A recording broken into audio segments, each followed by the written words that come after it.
Have you ever spent 1, 2, or maybe 3 hours scrolling, tapping, saving, commenting, liking, just to put your phone down and feel weird about yourself? Maybe even more alone than you did before you started. We are more connected than ever, so why does it feel like we're drifting further and further apart?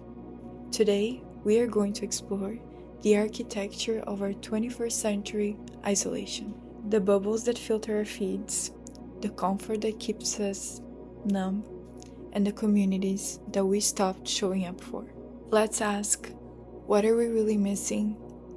What might it take for us to come back to each other? Let's explore this just to see what happens. In case you didn't notice yet, your feed is built to please you.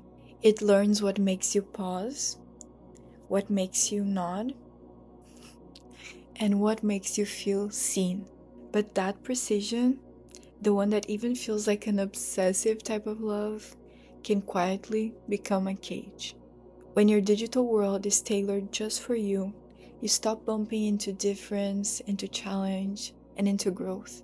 Harari, one of my favorite authors, calls this invisible walls, custom built to your fears and to your preferences. We got addicted to the comfort that this personalization bubble provides, but studies show that our openness shrinks by nearly half when media gets too good at agreeing with us.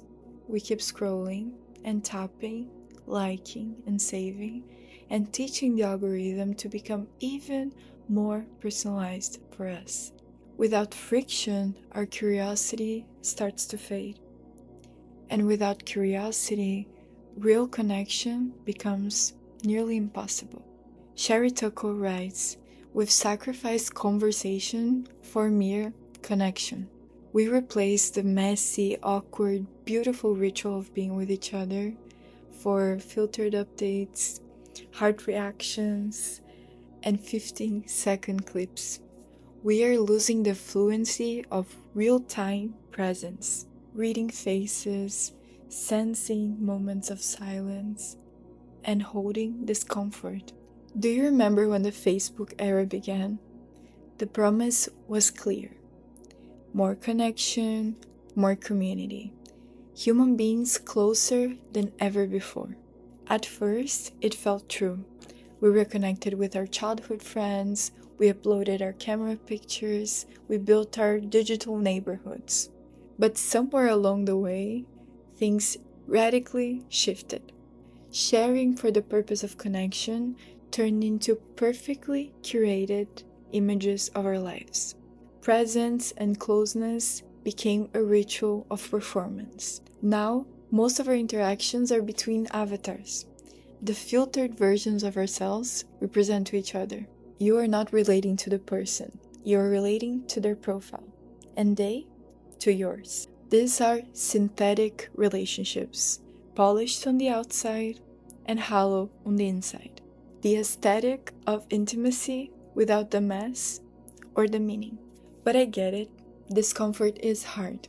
And with modern life making it optional, it becomes very attractive to stay in our comfort zones. Don't like the news? Mute it. Don't like someone's point of view? Unfollow. Tough conversation coming? Just leave them on red. I am a huge fan of Huxley, the author of Brave New World. And in this book, the citizens take a drug called soma to ease pain and discomfort. In our world, soma is dopamine. It's the apps on our phones. We swipe, we scroll, and we self-soothe. Recent data about this subject blows my mind. A 2024 Edelman survey found out that 70% of people avoid conversations or news that might upset them. Discomfort has become optional, and this is so dangerous. Because the more we dodge life's rough edges, obstacles, differences, the less prepared we are to handle when it gets real. The less human we become. Human beings used to interact way more in real life with strangers, with people they barely knew. Now, even our debates happen in private bubbles, perfectly curated to avoid conflict. We don't just avoid discomfort, we avoid each other. A 2022 Pew study showed that most communities hold way fewer gatherings than they did a decade ago. And it shows we're less willing to negotiate differences, to build across friction. Without shared spaces, trust thins, solidarity fades, and the loneliness that starts individually becomes a collective problem. Loneliness isn't just a side effect of modern life, it's a health emergency. The American Psychological Association compares it to smoking 15 cigarettes a day. It raises risks of heart disease, insomnia, anxiety, and even early death. Your nervous system doesn't know the difference between isolation and threat, so it floods your body with cortisol. It suppresses your immunity, and it disrupts your sleep cycles. Over time, this becomes baseline. You forget how it feels to be truly at ease around someone. Not performing, not guarding, just being. Loneliness isn't a flashy feeling. Sometimes it's numbness. An afternoon where you talked to 5 people but still felt lonely. The moment you realize that you can go days without meaningful eye contact. Or that quiet ache after a group hangout where everyone posted a picture but no one really shared how they really feel. It's not just being alone. It's becoming disconnected from the parts of you that come alive around others.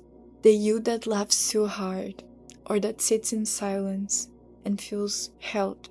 This is the loneliness that most of us carry. Not dramatic, just constant. At its root, loneliness reveals a disconnection from something deeper. Not just others, but from meaning, from self, from presence.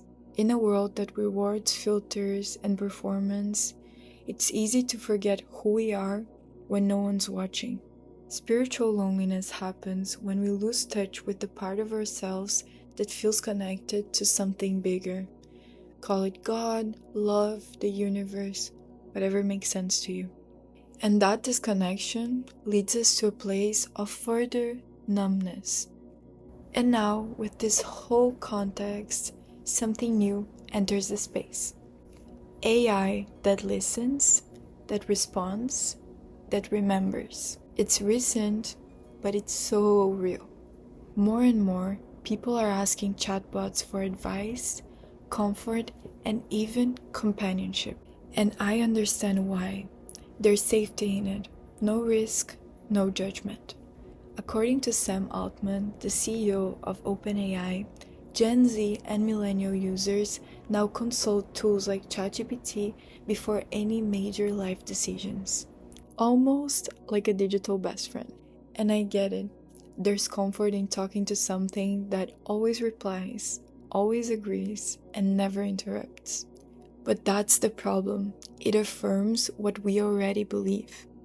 It reflects our thoughts back to us in a more polished version. We can tailor it to our desires, our doubts, and even our delusions. It's another highly personalized bubble. Quiet, safe, and deeply isolating. This subject raises so many questions in my mind. What are we trading for that comfort? What happens when the safest place to be is not human? We'll dive deep into this subject in my next video, but for now, just know that something big is shifting. Today, I want to invite you to be curious about how this applies to your life. Notice what brings you comfort and what distances you from the people you love. What are you thinking or feeling when you reach for social media as a distraction instead of connecting with people around you? What makes you settle for ease instead of presence? This trap of isolation and loneliness feels like there's no way out. But I believe that one tool we have to face this and maybe change it is curiosity. So let's stay curious, just to see what happens.